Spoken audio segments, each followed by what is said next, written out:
I got a question. We have a Jackson podcast Discord, and it's like a forum. People get to ask us questions. We always kind of leak the guest, and we give them like an hour, and everybody fires up a bunch of questions.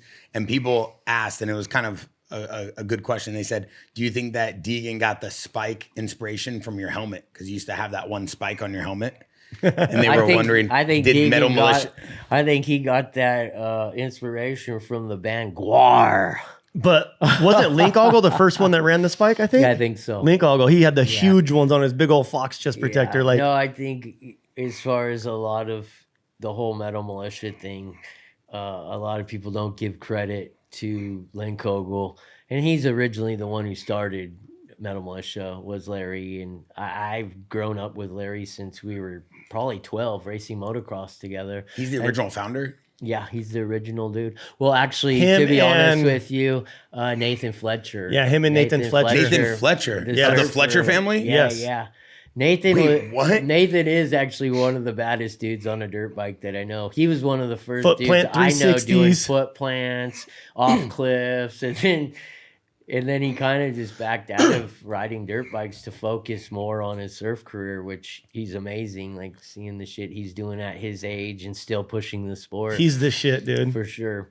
Yeah, he started writing Metal Mulisha on their fenders. Yeah. With marker. Yeah, and then Link Ogle started doing it because they were boys at the time. They would always ride together, coming up with flyers with crazy kind of death metal artwork, scare you type of shit. And then Deegan came out from Nebraska, decided to dye his hair purple and start hanging out and doing stuff with Link Ogle, and then next thing you know, they became partners and kind of pushed the whole Metal Mulisha thing, which is crazy. I always thought it was cool as hell too to see all you guys at like all the pimp and hoe parties, just like you would get like a glimpse of lifestyle with all these fucking dudes that you looked up to partying, having fun. You're like, wow, like I can relate to this dude. Like I like doing the same shit. You know what I mean? Like that's cool as hell. Like that was, I feel like, the first time and like era where you started seeing personality from people. For sure. Because a lot of Krusty's definitely brought out the personalities more of the motocross guys like Hemmig and McGrath.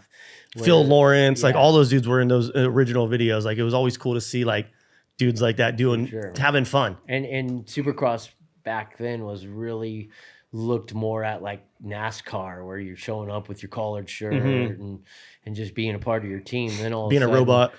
Krusty's comes out and it's like, whoa, McGrath has a beer in his hand, and Deegan and Metzger out there partying on the dance floor, all pimping hoed out with some hot chicks, and like it's really changed the whole industry for sure. 100% it did. Just hanging out and having good times with each other, where that was never seen.